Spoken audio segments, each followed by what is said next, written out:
That's a white man who killed 10 black people up in Buffalo in that racist attack a few weeks ago. Well, he has been indicted by a grand jury yesterday. The 18-year-old, he was indicted on state domestic terrorism and hate crime charges. Here's this photo. It's gonna carry a mandatory life sentence imprisonment. And his arraignment on these new 25 count indictment, well, it's gonna hastily prepare for a murder charge. But the thing is, up in New York, they do not have the death penalty, so that is not on the table at all. But what we do want to bear in mind when it comes to charging individuals and definitely seeing that they spend their time in prison is something that we know will happen for individuals like this gentleman who decided to engage in this racist attack. But the thing is, there are going to be more people out there. And so we're not just putting away a bad apple or just getting, the problem off the streets. No, not at all. The problem is guns. The problem is also the way we educate, inform people in our society. But by and large, until we can educate people and they can actually be responsible citizens, we need to remove this heavily militarized state and these firearms. By the way, he has pleaded not guilty. Gendron actually pled not guilty. That's right. This is what we know per the AP. The horrific nature of the crime and number of victims was likely to already guarantee a life sentence if Gendron is convicted. Again, New York has no death penalty, but adding a state terrorism charge could carry additional emotional renaissance and help authorities send a message about violent extremism. It also is going to put the families and the community through a lot, having to go through a trial when we know the man is guilty. It's disgusting. It'll allow him a pulpit to really reinforce his rhetoric. And the thing is that there are a lot of people out there who are following the same rhetoric in terms of replacement theory and all of the disgusting things that Gendron said. And there is a growing pattern here, and we've seen it, and the New York Times has documented it, and this is what it reports. So 6 of the 9 deadliest mass shootings in the United States since 2018 were by people who were 21 or younger, representing a shift for mass casualty shootings, which before 2000 were most often initiated by men in their mid-20s, 30s, and 40s. Only 2 of the 30 deadliest mass shootings recorded from 1949 to 2017 involved gunmen younger than 21.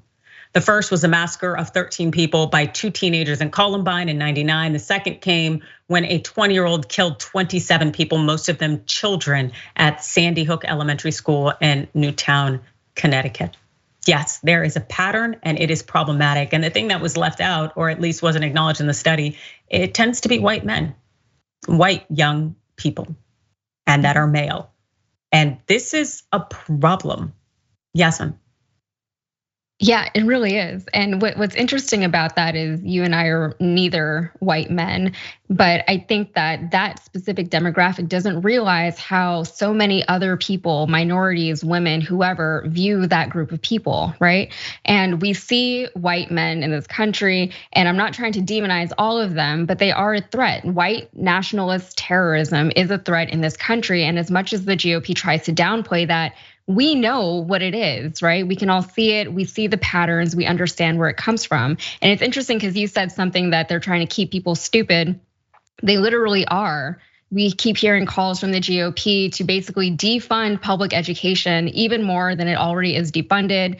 They're discrediting universities and the education that people are getting in those universities, and they're encouraging homeschooling, which is a way that parents can literally indoctrinate their own children with religion or whatever right-wing political ideas that they want to indoctrinate their children with, while they're railing against indoctrination in public schools.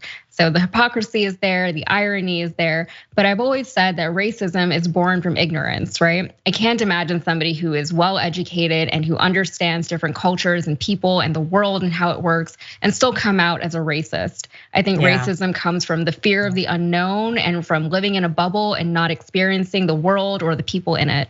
No, I totally disagree with you, Yasmin. Absolutely. Racism is not a matter of ignorance, especially when we continue to push this narrative of the thought that we just need to educate and inform people. There are plenty of educated people who engage in racism. You see these individuals out here like Ben Shapiro, Ted Cruz. We're talking Ivy Leaguers. We're talking people with law degrees as well. No, we have to move away from the thought that this is about education. When no, this is about hate. This is about superiority and supremacy. This is something that spans classes, it spans education levels, because what they're doing is they're saying, I must be better than you. And you have to be lesser than me, regardless of what research shows, regardless of what stats, studies. It doesn't matter if people have an MD. We see that all the time, which is why we have racism in healthcare. You can be the most educated and knowledgeable person and also be racist as hell. And so we definitely have to recognize that this isn't a matter of the ignorant, podunk, uncouth people from the South. This is everywhere. It's a matter of oppression and continuing to maintain these positions of power.